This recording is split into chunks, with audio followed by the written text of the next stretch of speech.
أعوذ بالله من الشيطان الرجيم. بسم الله الرحمن الرحيم. الحمد لله الذي أنزل على عبده الكتاب ولم يجعل له عوجا قيما لينذر بأسا شديدا من لدنه ويبشر المؤمنين الذين يعملون الصالحات أن لهم أجرا حسنا ماكثين فيه أبدا وينذر الذين قالوا اتخذ الله ولدا ما لهم به من علم ولا لآبائهم كبرت كلمة تخرج من أفواههم إن يقولون إلا كذبا فلعلك باخع نفسك على آثارهم إن لم يؤمنوا بهذا الحديث أسفا إنا جعلنا ما على الأرض زينة لها لنبلوهم أيهم أحسن عملا وإنا لجاعلون ما عليها صعيدا جرزا أم حسبت أن أصحاب الكهف والرقيم كانوا من آياتنا عجبا إذ أوى الفتية إلى الكهف فقالوا ربنا آتنا من لدنك رحمة وهيئ لنا من أمرنا رشدا صدق الله العظيم.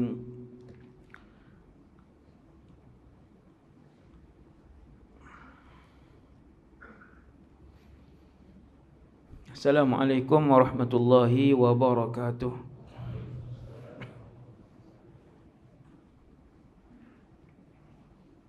A'udzu billahi minasy syaithanir rajim. Bismillahirrahmanirrahim.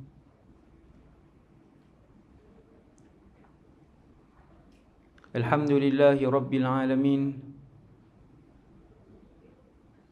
Wa afdalus salati wa atammut taslim ala sayyidina wa habibina Muhammad ibn Abdillahil amin wa ala alihi wa sahbihi ajma'in wa la hawla wa la quwwata illa billah al-aliyyil azim.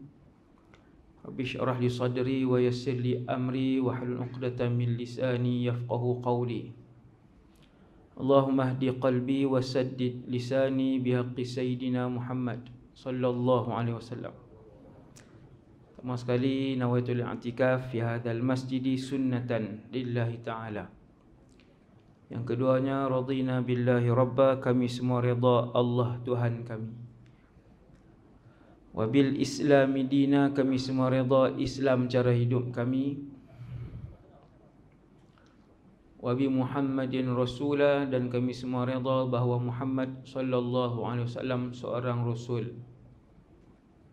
Terima kasih pada pengurusi majlis yang berusaha, Tuan Imam, para pegawai,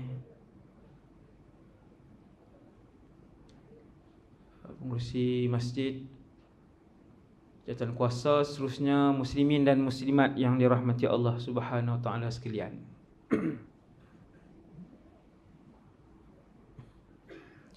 Syukur kepada Allah Subhanahu wa taala. Kita mendoakan umat Islam yang ditimpa musibah di Malaysia sekarang ni, supaya mereka redha dan sabar di atas ujian yang dihadapi. Saya berkesempatan untuk pergi tengoklah beberapa hari lepas. Bila nak pergi ni tempat banyak. Kereta 4x4 tu banyak lah, alhamdulillah. Mereka sedia berapa puluh biji di sana tu. Bot pun banyak. Cuma nak pergi tang mana saya pun tak tahu. Kita berdoa kepada Allah SWT, pergi ke tempat yang media tak ada, artis tak ada, NGO tak ada. Saya keluar rumah, saya minta macam tu. Allah SWT bawa satu tempat yang kena banjir, Satu kampung saja saya sempat pergi. Ni cerita banjir pula dah. Sebab lagi ada kutipan untuk banjir tu. Saya pergi satu kampung, ada lebih kurang 400 buah rumah. Kami NGO pertama yang sampai, Pertubuhan Khidmat Ummah. NGO tu saya asaskan baru umur 2 bulan. Tak ada NGO, tak ada satu surat khabar pun pergi di situ, tak ada selebriti apa pun pergi di situ. Rumah yang tenggelam, tapi tak tenggelam bumbung lah, tenggelam ada tempat sampai ke pinggang, dada, ada yang hapus lah rumah. Dan bila saya tengok kereta depan rumah, dalam garaj, tepi jalan, motor 3-4 biji tepi padang bola, baju tak angkat. Saya kata, awak tak angkat, tak ubah kereta motor ni, kenapa tak ubah, tak selamatkan? Penduduk kampung bagi tahu, pemuda lah 4-5 orang yang jaga kampung tu. Mereka jaga 400 buah rumah. Mereka tak duduk di darat, mereka duduk dalam kampung hak banjir tu, tak pergi mana. Waktu saya sampai pun duduk semayang asar, tapi atas ayak. Saya perhati, bukan wali, saya kata wali pula. Bukan dia duduk atas ayak tu, dia mayang atas kursi, terpetak bagi tinggi, lepas tu mayang duduk. Bila saya tanya, awak tak ubah? Banyak benda saya tengok duduk tempat, duduk tang tu. Benda-benda ni macam tuan-tuan parking tang tu lah. Baju-baju tak angkat duduk tang tu. Mereka jawab, pukul 2.30 naik ayak. Pukul 3.30 tu tenggelam. Dia laju. Ayak tu naik cepat dan tak pernah berlaku 30 tahun. Tak ada siapa nak bayang dia naik macam tu. Yang tu tajuk bencana banjir lah. Kampung tu di pedalaman di Selangor. Dan insya-Allah NGO kami akan pergi ke situ lah, untuk salurkan bantuan, insya-Allah. Jadi kutipan yang masjid buat tu semua untuk ke sana lah tuan. InsyaAllah. Jadi tak sempat nak selamatkan apa-apa lah. Maksudnya kalau dalam rumah tu dengan, tuan-tuan bayang rumah tuan-tuan lah, ayak dalam masa, walaupun siang, saya ingat malam naik ayak, tapi siang pun dia tak pernah terfikir ayak naik laju macam tu, tak pernah nak terbayang. Sebab tu bila kita pergi, kita tengok motor, kereta, basikal ni duduk di tempat tu. Duduk di tempat tu dan tak berubah kedudukan. Dan 400 buah rumah tu dijaga oleh 5-6 orang, tak silap saya, 6 kot, 6-7 macam tu lah, pemuda semua. Bila saya sampai tu, mereka perhati saya macam malaikat maut lah. Mereka tengok lama. Lepas tu mereka menjerit, Ustaz Adi. Ustaz Adi mai. Sebab kampung tu tak ada selebriti pergi. Orang kampung Sungai Tani pergi situ. Jadi mereka seronok lah. Dan mereka tanya hukum hakam berkaitan banjir. Sebab mereka orang semayang, budak-budak muda, umur 20-an. Masya Allah. Jadi mereka tak ada tempat untuk sujud. Mereka semayang duduk atas kursi. Itu ada hukum dia lah. Saya bincang lah dengan mereka waktu tu. Saya bincang apa. Tapi jangan tayamum pula. Kan, ayak lebih daripada cukup kan. Tak kira buat tayamum pula. Dia kata darurat ni, semua benda nak darurat, bukan. Jadi tuan-tuan yang dirahmati Allah, Hujan ni bila sikit, ia adalah tanda rahmat dan tanda kasih Allah di mana pun dia turun. Ni Nabi sebut, tuan-tuan nampak hujan, maksudnya Tuhan nak bagi tahu aku kasih kat tempat ni. Hujan. Selama mana ia bermanfaat. Tetapi ketika ia merosakkan harta benda dan nyawa, ketahuilah Allah nak bagi tahu aku sedang marah. Aku sedang murka dan marah. Sebab tu tanggungjawab para ulama adalah untuk mengajar manusia kembali kepada Allah Subhanahu Wa Taala, beristighfar dan bertaubat. Saya main ni tak dan prepare apa pun tuan. Tadi duduk atas kereta je, baca sikit ni atas kereta, tu pun dia tekan 18, saya tak boleh nak baca sangat. Saya pun tekan brake juga, dia tekan brake, saya duduk belakang tapi saya tekan brake juga. Sebab dia bawa laju. Kan? Saya tak baca apa pun. Dengan tajuk yang mudah, iaitu Nabi Musa AS, cabaran dakwah. Nabi Musa menganggotai Majlis Presiden Rasul. Majlis Presiden para Rasul ada 5 orang. Mestilah yang tu yang paling hebat. Di kalangan 124,000 orang Nabi. Dalam masjid ni baru 1,000 orang. Baru 1,500. 124,000 orang Nabi. Bukan wali tuan, Nabi atas lagi. Tuan-tuan boleh bayang tak mukjizat seorang-seorang tu apa? Kalau wali pun ada karamah dia, benda-benda hebat, ibadat dia hebat, akhlak dia hebat. 5 orang yang menganggotai Majlis Presiden para Rasul ni dipanggil Ulul Azmi, salah seorangnya Nabi Musa AS. Tuan-tuan balik beli buku Kisah Para Rasul, hak 25 orang tu, banyak hari ni. Pilih yang sahih, antaranya karangan Al-Imam Ibn Kathir. Sudah diterjemahkan ke dalam bahasa Malaysia. Jangan risau, bahari ni terjemahan banyak. Tahniah lah para pendakwah yang rajin. Bila saya terbaca sikit je tadi, Nabi Musa balik daripada Jordan, berkahwin dengan anak Nabi Shu'aib, menantu Nabi Shu'aib lah. Berkahwin dengan anak Nabi Shu'aib. Dalam perjalanan pulang, bawa kambing. Sebab Nabi Musa juga antara Rasul pengembala kambing. Cuba tu imam tuan-tuan mengembala kambing tak? Tuan-tuan kata apa? Tuan-tuan kata, lekeh tu imam, bela kambing.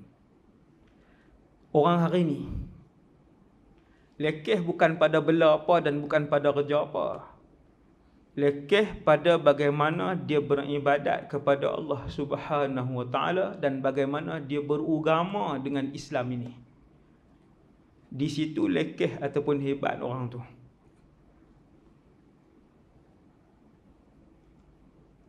Majlis Presiden para Rasul 5 yang mengembala kambing, Nabi Muhammad, Nabi Isa, Nabi Musa, Nabi Ibrahim. Nabi Nuh saya tak dengar. 4 orang mengembala kambing. Tuan-tuan tak payah bayang kambing itu besar bukit. Kambing hak tuan-tuan tengok tu lah. Mengembala kambing bukan dalam shopping mall. Dan dia Rasul. Sebab tu bila kita baca kisah Rasul, kita akan tahu bahawa kita meniti jalan dan perjuangan yang sama susah. Bukan 24 jam kena aircon, mesti naik kereta sama ada Merc BMW, Velfire saja. Yang tu pendakwah hari ni, yang tu saya dan hari ni punya pendakwah. Bila saya tengok Nabi Musa, tak tahu berapa punya hebat di sisi Allah SWT ni. Kedudukan yang ketiga di kalangan presiden rasul-rasul ni, dia nombor 3. Balik tak ada siapa escort pun, dia dengan isteri dia dengan kambing. Daripada Jordan nak balik pergi ke Mesir atas arahan. Kemudian nak hidupkan api. Hak ni dicerita dalam Al-Quran, bukan hadis ni. Nabi Musa nak hidupkan api. Kita hidupkan api ni kalau kenuri masak nasi kawah ya, dengan gulai kawah.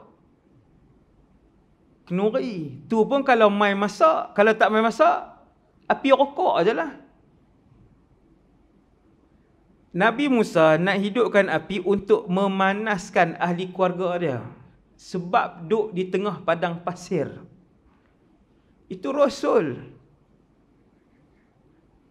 Saya nak ajak tuan-tuan, bukan untuk kembali hidup dalam keadaan kuno dan hidup berpindah randah secara nomad, bukan.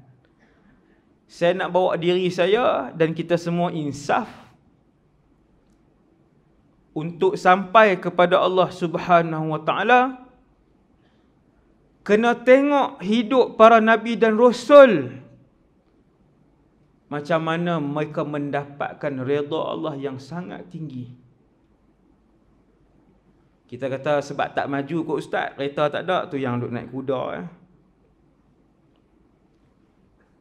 Tuan-tuan ingat zaman ni dengan zaman Fir'aun, zaman mana maju lagi? Saat kita masuk hak cerita Fir'aun sikit, saya pernah cerita dah kat tuan-tuan dulu kan. Sebab tu kisah banyak dalam Quran, kisah yang terdahulu untuk menginsafkan kita. Kisah dari semua sudut.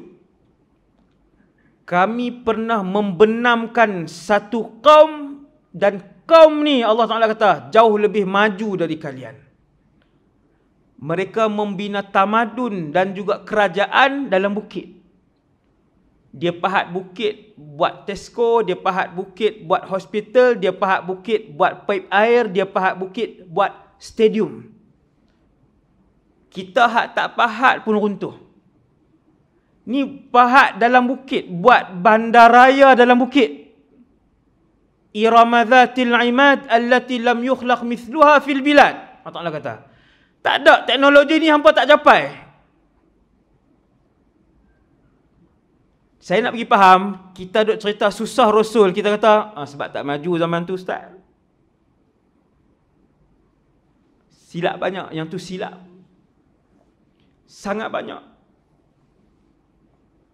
Iram ni bukan zaman Fir'aun, ni tu teknologi lain. Iram saya sebut ayat Quran tadi, Irama dhatil imad, bangsa Iram yang membina bandaraya dalam gunung dan dalam bukit. Iram tu bangsa lain, belum Fir'aun lagi. Jadi mereka pun ada kemajuan, ada kemewahan, ada emas, ada mewah, pakaian mewah, makanan mewah. Benda apa lagi? Bangunan mewah. Kita duk nampak mikrofon dengan kamera 10,000 ni dengan iPhone 6,000 tu. Kita duk ingat habis maju dah.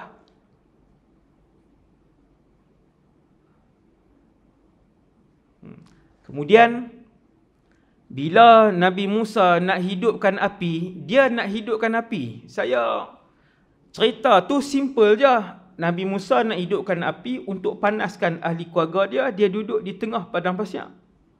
Saya pun renung sikit, Subhanallah. Susahnya hidup Nabi Musa. Mana ada orang kita hidupkan api? Ni 1,500 orang dalam masjid ni, siapa masak nasi hidupkan kayu api? Siapa yang masak nasi hari ni dalam masjid ni, 1,500 orang ni, yang hidupkan kayu api? Tak ada yang susah. Susahnya Nabi Musa ketika itu, dia Rasul.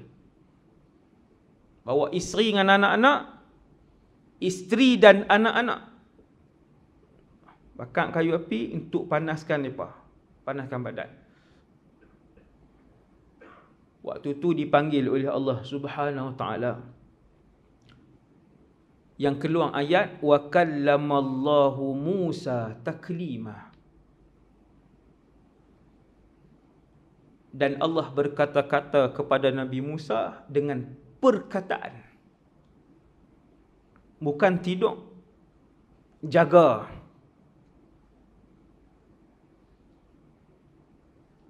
Subhanallah. Selepas daripada peristiwa tu, Allah SWT mengarahkan Nabi Musa untuk berdakwah kepada Fir'aun. La'anahullah. Ini baru masuk hak Fir'aun. Hak Fir'aun ni. Di Mesir. Yang saya cerita ni di Mesir. Sebahagian tuan-tuan ada pendapatan lebih, boleh ke Mesir. Kita bukan pergi ziarah Fir'aun, tapi bila kita pergi tengok piramid yang sampai hari ini menjadi salah satu daripada 7 keajaiban dunia dari segi seni bina dia, yang mana setiap bata dia bukan besar kotak tisu ni. Zaman kita hari ini bata besar tisu ni, bata yang digunakan untuk membentuk piramid yang ratusan meter itu sebesar meja ni. Siapa yang sampai Mesir, dia akan tengok besar meja ni. Takkan pakai tali untuk tolak. Dan piramid yang Allah Ta'ala tinggalkan sampai hari ni sejak 5-6 ribu tahun yang lalu, wallahu a'lam, saya tak tahu berapa ribu tahun yang lalu. Kalau Nabi Muhammad pun dah 1400, Nabi Isa pun dah 2000 tahun, Nabi Musa wallahu a'lam berapa ribu tahun yang dulu punya teknologi. Piramid tu baru kubur. Belum lagi istana dia, tu baru kubur dia. Bukan seketui itu piramid, ada banyak untuk bubuh jenazah ataupun mumia raja-raja Mesir yang bergelar Fara'inah ataupun Fir'aun. Fara'inah tu plural dia. Tempat simpan tubuh aja yang tu, belum lagi tempat tinggal.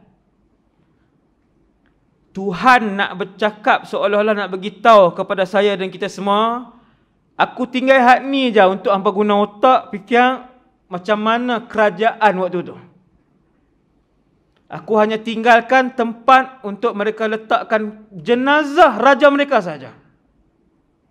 Belum lagi tempat dia mandi, belum lagi tempat dia tidur, belum lagi tempat dia berehat, belum lagi istana dia. Subhanallah. Sebab tu bila Nabi Musa pi berdakwah,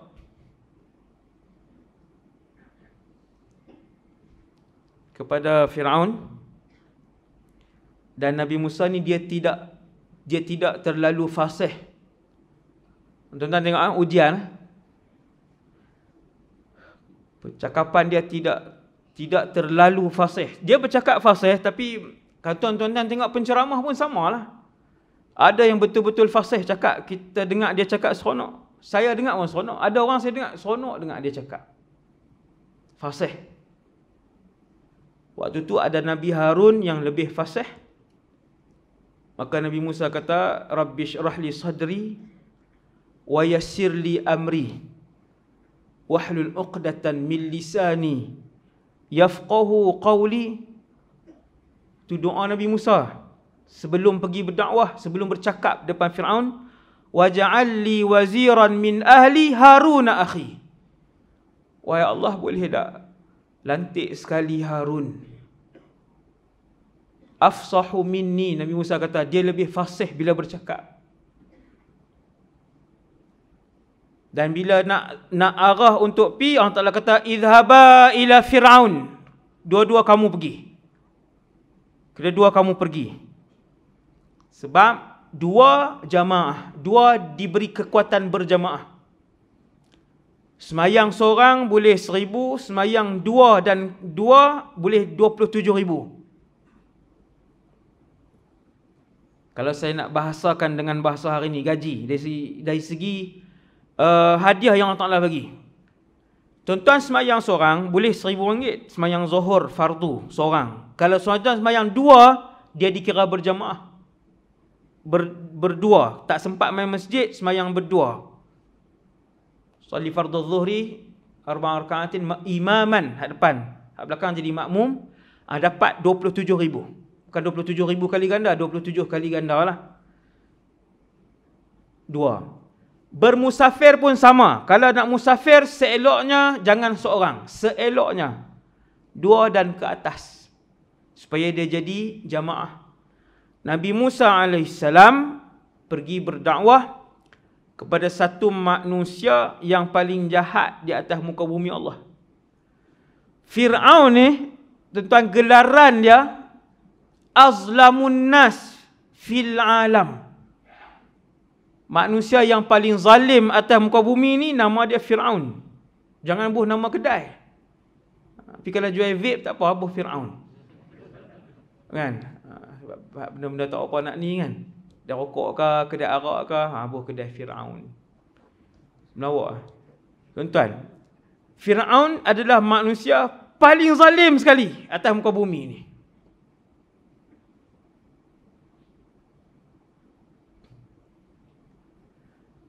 Waktu Nabi Musa lahir, sebelum lahir, ahli-ahli nujum Fir'aun, ni cerita sahih. Ahli-ahli nujum Fir'aun, mereka mimpi akan keluar daripada Bani Israel, Yahudi. Bani Israel, alias Yahudi. Akan keluar daripada Bani Israel seorang Rasul, di tangannya kehancuran kerajaan Fir'aun. Ahli nujum pertama bagi tahu kat Fir'aun, Maharaja Fir'aun, Tun Fir'aun. Ini bukan saya kutuk orang yang nama Tun hari ni, bukan. Saya nak bagi faham. Waktu tu jawatan paling tinggi. Bahkan dia lebih tinggi daripada yang di Pertuan Agong di Mesir ketika itu. Dia diberi gelaran Fir'aun, kemudian baru nama dia Fir'aun apa-apa, Fir'aun apa-apa. Fir'aun ni macam Tun lah, di depan kali Tun, lepas tu nama. Saya nak bagi mudah faham. Maka nujum kedua, nujum ketiga, nujum keempat bagi tahu benda yang sama. Wahai tuanku Fir'aun, akan lahir satu orang Rasul. Di tangan Rasul itu kehancuran kerajaan tuanku. Maka Fir'aun pun panggil ahli mesyuarat dia. Yang tu ahli nujum lain. Dia ada ahli mesyuarat dia pula, menteri yang paling kanan. Tukanglah kabinet awal kali pun paling kanan dia ni. Nama dia Haman. Ni tak perli siapa-siapa tau. Ini sejarah Fir'aun. Haman ialah menteri paling kanan sehingga nama dia disebut dalam Quran. Dan dialah yang diarahkan oleh Fir'aun. Selepas Nabi Musa main dakwah tu, bagi tahu kata ada Tuhan yang bernama Allah Jalla Jalaluh, yang mencipta alam.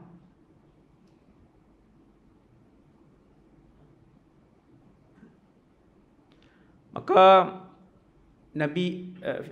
Fir'aun panggil dia punya ahli mesyuarat dia, tanya pendapat, depa pun bagi tahu bunuh semua kanak-kanak ataupun bayi lelaki daripada Bani Israel yang lahir.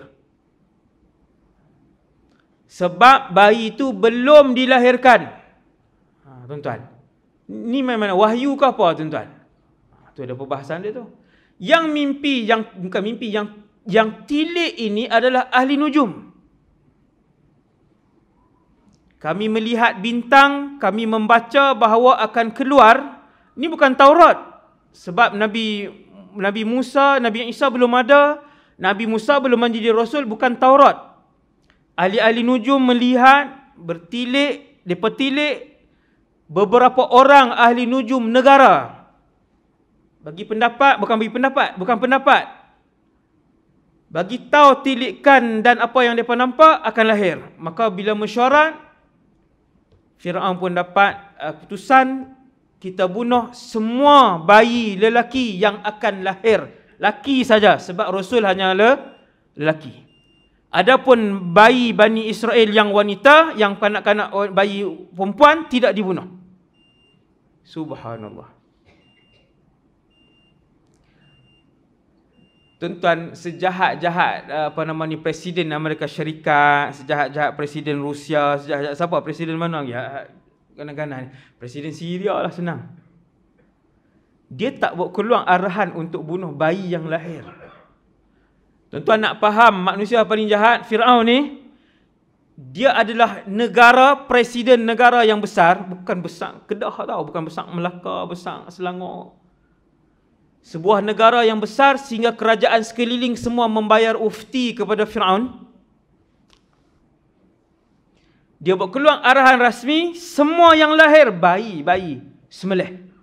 Zabah, dia arahan tu zabah. Zabah ni sembelih.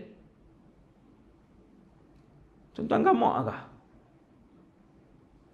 Ambil seorang sembelih bayi. Lahir, terus rampas Bani Israel punya bayi lelaki, sembelih. Hasbunallah wa ni'mal wakil. Satu kisah ni saya dah boleh faham kenapa Rasulullah bagi tahu kepada kita manusia yang paling zalim ni Firaun. Bermula daripada minggu itu, selepas daripada tilikan para nujum, arahan rasmi setiap bayi Bani Israel yang lelaki dibunuh. Semua dibunuh. Dan memang dibunuh. Dia bukan sekadar arahan kemudian anak jiran kesian tak ya. Kita anak jiran, anak AJK, anak macam-macam adik-beradik. Ini tak ada. Semua dia bunuh. Kemudian bila bunuh, setiap hari bunuh yang lahir, setiap minggu bunuh. Seorang menteri ni kata, tuanku, kalau bunuh semua Bani Israel, siapa nak tolong cuci longkang? Hak nak kerja, hamba abdi ni lah, hak mengurut, cuci longkang, tukang masak ni. Waktu tu Bani Israel ni banyak kuli. Dipaksa oleh kerajaan Firaun ketika tu. Maka dibuat setahun dibunuh, setahun tidak dibunuh. Habis cerita tu, dia panjang lagi. Dibunuh. Nabi Musa AS diarahkan oleh Allah setelah dia dewasa untuk idhab ila Fir'aun. Satu ayat lagi, idhaba ila Fir'aun. Idhab seorang, idhaba dua orang. Bila Nabi Musa minta untuk ada seorang lagi, idhaba, pergilah kamu berdua. Bila Musa AS sampai di depan Fir'aun, Allah arahkan Nabi Musa. Cerita ni bukan untuk cerita saja. Kita dengar untuk kita tahu apa tugas Rasul.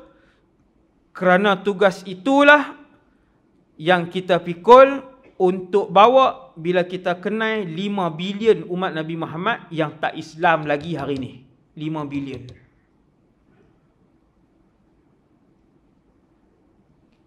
Siapa pernah terdetik di kepala dia untuk tarik tangan yang belum Islam, India, China, dusun, Kadazan apa semua ni. Untuk dia sebut la ilaha illallah Muhammadur Rasulullah. 5 bilion. Yang Islam baru 2. Allah arahkan, wahai Musa, ajak Fir'aun untuk menyembah aku, iaitulah Allah. Sebab ketika itu Tuhan yang paling tinggi di Mesir bernama Fir'aun. Semua manusia di Mesir menyembah Fir'aun. Tuan-tuan, dia tak sembah pokok besar, dia tak sembah gunung, dia tak sembah Lata dan Uzza, dia tak, seluruh Qibti dan juga Bani Israel dipaksa untuk menyembah Fir'aun. Termasuk ahli keluarga Fir'aun menyembah manusia itu.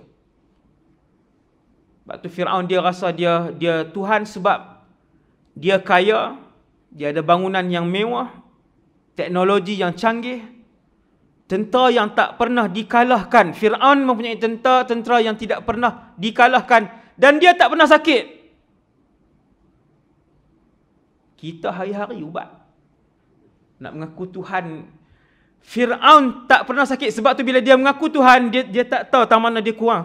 Tak ada.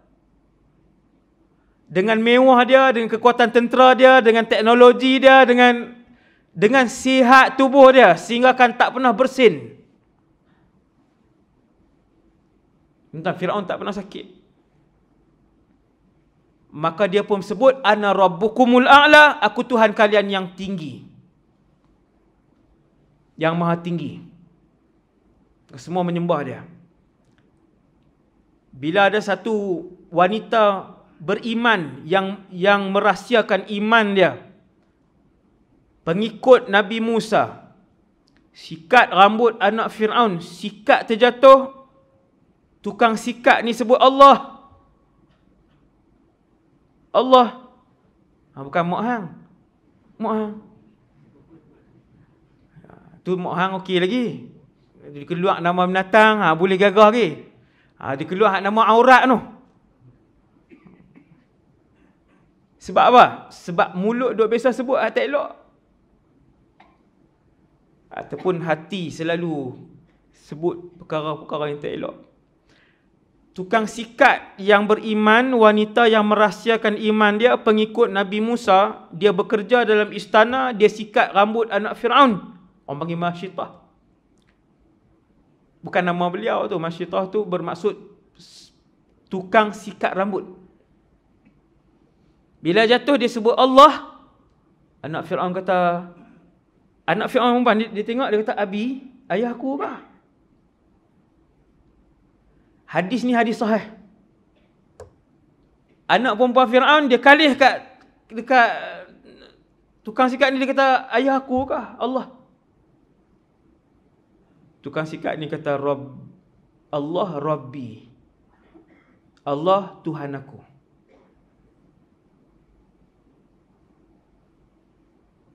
Anak Fir'aun kata, dan Tuhan ayah aku? Tukang sikat ni kata, Rabbuki wa Rabbu abiki. Tuhan kamu dan Tuhan ayah kamu. Bila dia sebut perkataan ni murtad lah dalam agama Fir'aun. Ni ayat ni murtad. Itu yang jadi kisah Masyitah dan 5 orang anak tu yang mati syahid. Itu saya dah pernah sebut kat tuan-tuan. Yang tu kita dah pernah cerita di sini. Tuan-tuan sekalian, jahat Fir'aun ni, dia bawa Masyitah dengan anak 5 orang, dia suruh buat mai, dia tolak seorang-seorang masuk dalam air ataupun minyak yang menggelegak tu, mati seorang-seorang, tak rasa apa. Dia tak rasa apa, biasa dia seronok. Fir'aun.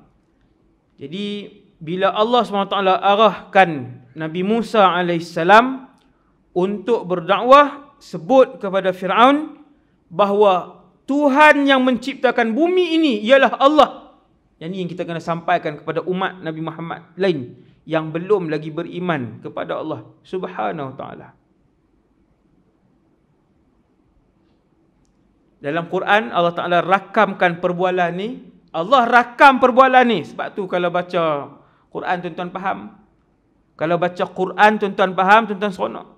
Fir'aun tanya, Man Rabbukuma? Dalam Quran.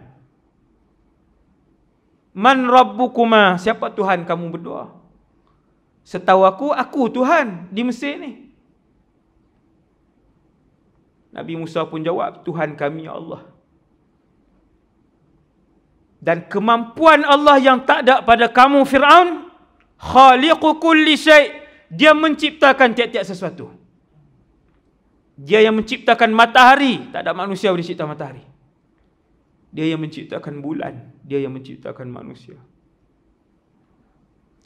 Dan aku dipilih untuk menjadi pesuruhnya, dan aku diberikan beberapa perkara luar biasa yang kita panggil mukjizat. Waktu tu Nabi Musa tunjuk mukjizat dia, iaitulah tongkat yang ada di tangan dia. Tuan-tuan tak payah bayang tongkat tu besar tiang ni. Nabi Musa, Fir'aun tinggi kita hak dalam masjid ni.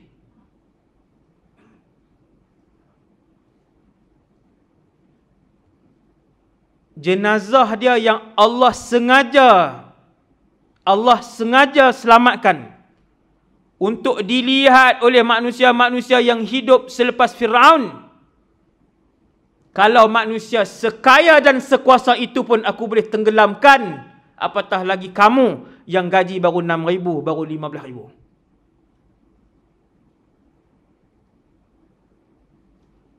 Allah Ta'ala sengaja simpan tubuh dia kecil je. Bukan kecil, itu tinggi saya maksudnya. Bukan. Tapi lebih kurang kita je. Bukan tinggi manusia, tak ada. Biasa je. Tinggi manusia biasa. Nabi Musa pegang tongkat dia pun tongkat biasa. Tongkat kayu, bukan besi ke batu. Apa, kayu ibui lah, apalah. Kemuning hitam lah, macam-macam. Tu buat tongkat. Hak tuan tu tak semayang pun. Hak tongkat tu macam-macam punya keramat. Jaga rumah lah, katok anjing mati lah. Kan, semayang pun tak. Kena api lah siapa pun. Saya tak kenal siapa. Jangan sihir sudah. Subhanallah. Tongkat kayu biasa. Allah dah ajak Nabi Musa untuk guna tongkat tu untuk baca apa, wallahu alam. Tapi bila Nabi Musa lepas, dia jadi ular. Fir'aun pun teringat ahli sihir sihir diraja pun boleh tukang kayu dan kain jadi ular. Kemudian Nabi Musa masukkan tangan dia ke dalam jubah, ke dalam poket jubah. Nabi Musa keluarkan bercahaya sehingga Fir'aun tak boleh tengok sebab cahaya tu terlalu terang. Nabi Musa masukkan balik, hilang cahaya tu dalam poket. Masukkan balik, keluar, hilang cahaya tu. Nabi Musa kata, aku pesuruh Allah. Aku dilantik oleh Allah untuk mengajak semua orang menyembah Allah Subhanahu wa ta'ala. Nabi Fir'aun kata, hang sama macam ahli sihir aku je. Sihir je ni. Fir'aun tak tahu bersihir. Tapi dia ada tukang-tukang sihir. Lalu dipanggil barisan ataupun kumpulan tukang sihir diraja. Tuan-tuan, Sultan ada tak? Tukang masak, tukang apa, jahit, ada semua yang hebat-hebat. Sampai hari ni pun. Kalau sebut ni pernah urut Sultan dulu, memang pakar. Dipanggil tukang-tukang sihir diraja Fir'aun. Dihimpunkan as-saharah, sahir seorang. Kata ganda dia saharah. Bahasa Arab. Jamak dia. Ramai. Impun ramai. Diadakan perlawanan di antara Nabi Musa lawan dengan tukang-tukang sihir diraja. Ketua tukang sihir seorang buta. Ketua tukang sihir seorang buta. Lama dah mahir. Dia sentuh benda je jadi. Kayu dia sentuh. Jadi. Dia sentuh tripod kan. Jadi. Tuan-tuan sekalian, semua berhimpun. Tukang-tukang sihir diraja dulu, mereka pun baling kain, baling simpulan tali, baling apa nama ni, kayu yang mereka pegang jadi ular-ular yang besar. Jadi ular-ular berbisa yang besar sehingga menimbulkan ketakutan dalam diri Nabi Musa. Allah Ta'ala pun ilham, la takhaf innaka antal a'la, kamu yang paling tinggi wahai Musa, jangan takut. Tinggi bukan Nabi Musa duduk di langit. Macam Wahabi terjemah hari ni kan, Allah tinggi, Allah tinggal di langit. Innaka antal a'la, kedudukan kamu lebih tinggi kedudukan. Jangan takut. Alqi, lemparkan tongkat yang ada di tangan kamu. Nabi Musa pun lempar, jadi ular yang lebih besar. Semua tukang sihir yang mahir dengan sihir berurusan dengan syaitan dan iblis, bila mereka tengok cara Nabi Musa tukarkan tongkat itu, dan bila berupa jadi ular tak sama dengan jenis ular-ular mereka, mereka tahu ini bukan sihir. Ketua ahli sihir tadi tanya macam mana bentuk dia, macam mana apa, mereka pun jawab. Maka dia pun kata, hanya Nabi yang boleh melakukan ini. Fa'ulqiyas saharatu sujada, Kesemuanya sujud kepada Allah Subhanahu Wa Taala waktu itu. Bila orang ramai, tuan-tuan, pertandingan, rakyat ramai dah ni. Menteri-menteri, ahli kabinet, datuk-datuk, Tan Sri, semua orang besar. Ramai apa semua. Tiba-tiba hak wakil raja ni sujud kepada Allah. Amanna bi Rabbi Harun wa Musa. Kami beriman dengan Tuhan Harun dan Tuhan kepada Musa, kepada Allah.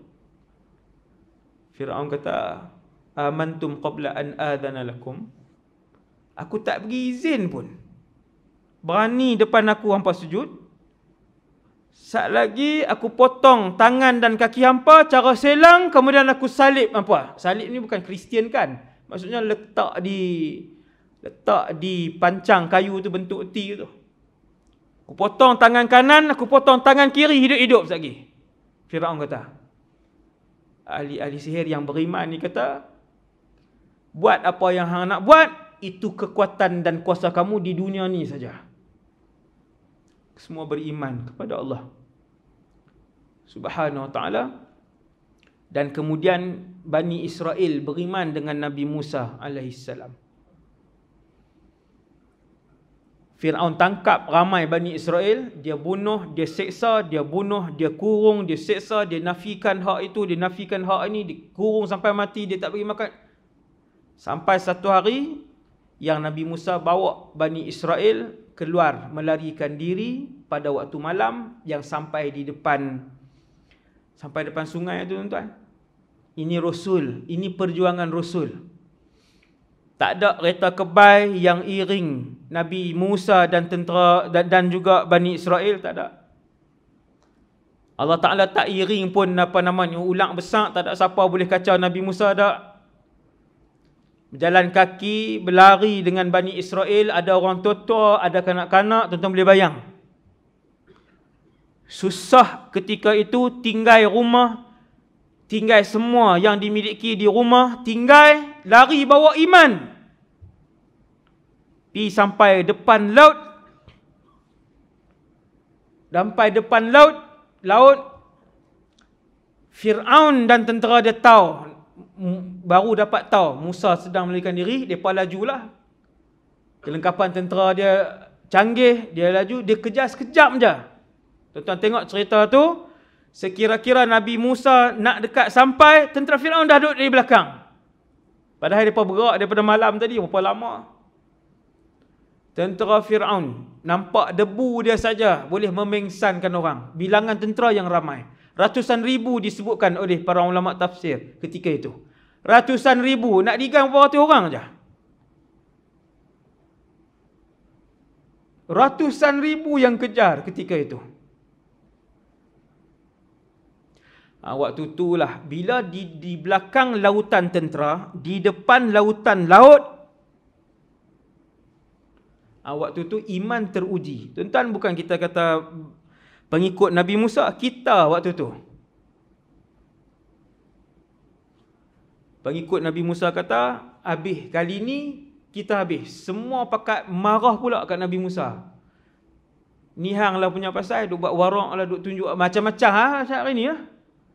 Duk buat alim lah, cakap pandai lah, tawakal lah apa. Habis, semua sekali mati. Pengikut dia kata. Bukan mereka tolong bagi semangat, macam seperti para sahabat dikeliling Rasulullah sallallahu alaihi wasallam.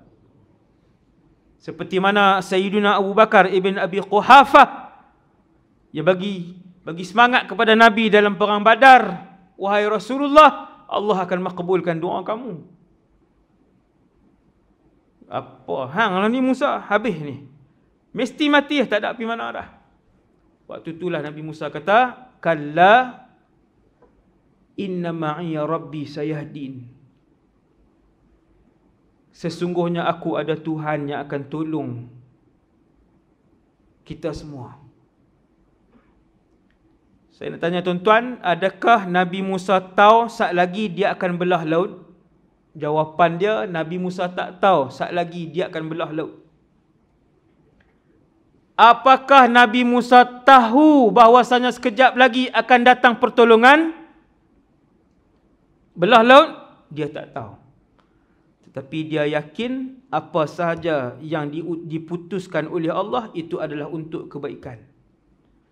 Adakah semua Rasul akan diselamatkan oleh Allah? Tidak. Ada tak Rasul dibunuh, tuan-tuan? Ada. Nabi Zakaria dikejar oleh Yahudi juga, pengikut juga. Akhirnya Allah Ta'ala izin masuk dalam pokok. Nabi Zakaria masuk dalam pokok, Iblis main bagi tahu Zakaria dalam ni. Bagi tahu kat pengikut yang dikejar tu. Dia potong pokok tu, mati Nabi Allah tersebut. Nabi Zakaria atau Nabi Yahya? Dua tu lah, sebab dua beranak, ayah dengan anak. Syahid Rasul tersebut. Tuan-tuan, kita faham bahawa maksudnya, kalau dah jadi wali, siapa tak disentuh? Kan? Ada kalanya Allah Ta'ala datangkan bantuan, dan ada kalanya Allah bukan tak datangkan bantuan. Allah nak dia mati syahid. Rasul itu mati syahid dalam keadaan yang mulia. Itulah perjuangan, tuan-tuan. Bukannya satu orang bila naik tahap jadi wali, okey dah, lepas ni keluar rumah terbang. Pi simat terbang sampai lega jadi wali dah. Tu yang senang sikit lah ni. Duit tak payah cari dah. Putang tasbih kan. Allah. Jadi kokah. Jadi berlian. Bukan. Tuan-tuan dengar cerita para Rasul, baru kita faham ini perjuangan. Waktu Nabi Musa duduk di depan laut. Laut tuan-tuan bukan sungai. Laut yang kalau terjun mati semua pengikut Nabi Musa. Beliau tak tahu apa jenis bantuan yang Allah Ta'ala nak sampaikan. Tapi Nabi Musa kata, Inna ma'iya Rabbi sayahdin. Begitulah baik sangkanya seorang Rasul kepada Tuhannya, Allah Subhanahu Wa Ta'ala. Dia kata Allah Ta'ala akan bagi hidayah, akan bagi petunjuk kepada aku. Mesti, kata Nabi Musa. Mesti. Dah dekat dah. Tentera Fir'aun dekat. Baru Allah Ta'ala turun ilham. Wahai Musa, belah laut. Belah. Kita waktu kalau Allah Ta'ala kata kita belah, agak-agak lah. Belah kalau suruh berenang, lepas tu naik jadi insang, jadi apa semua, boleh gagah juga. Belah. Nabi Musa buat keluar, tongkat, belah. Laut terbelah dan kering. Ulama tafsir sebut begitu, tuan-tuan. Sebab laut kalau terbelah, bawah tu apa dia? Kita jalan melekat dengan lumpur, dengan laut itu terbelah. Kiri dan kanan adalah dinding air laut, dan di tengah-tengah itu kering. Dekatnya tentera Fir'aun, sekira-kira Nabi Musa tak lepas lagi, tentera Fir'aun dah masuk dalam lorong yang sama. Maksudnya dekat. Kemudian selepas selesai Bani Israel dan Nabi Musa, barulah Allah Ta'ala arahkan laut untuk kembali bercantum. Waktu itu tenggelamlah dan jatuhlah kerajaan Fir'aun di tangan seorang lelaki Bani Israel, Musa alaihissalam. Sama macam yang disebut oleh para penilik tadi. Jadi saya rasa sekadar itu dulu untuk malam ni. Ustaz Wadi bercerita. Cerita ya, tapi pakai ambil inilah kan, manfaat pengajaran untuk kita semua teruskan kehidupan, dan kita pun faham, bukanlah bila dah boleh nampak Nabi, dah mimpi nampak Nabi, kita pun kata saya dah pernah tengok Rasul dah, maksudnya lepas ni tak ada ujian dah. Dah pernah jumpa Rasulullah sekali, takkan Tuhan nak bagi ujian lagi? Tuan-tuan, ni Nabi Musa sampai akhir hayat, termasuk Rasulullah SAW. Semoga kisah-kisah ni menjadi pengajaran kepada kita semua. Sallallahu alaihi wasallam Muhammad wa ala alihi wasallam. Assalamualaikum warahmatullahi wabarakatuh. Bismillahirrahmanirrahim. Alhamdulillah.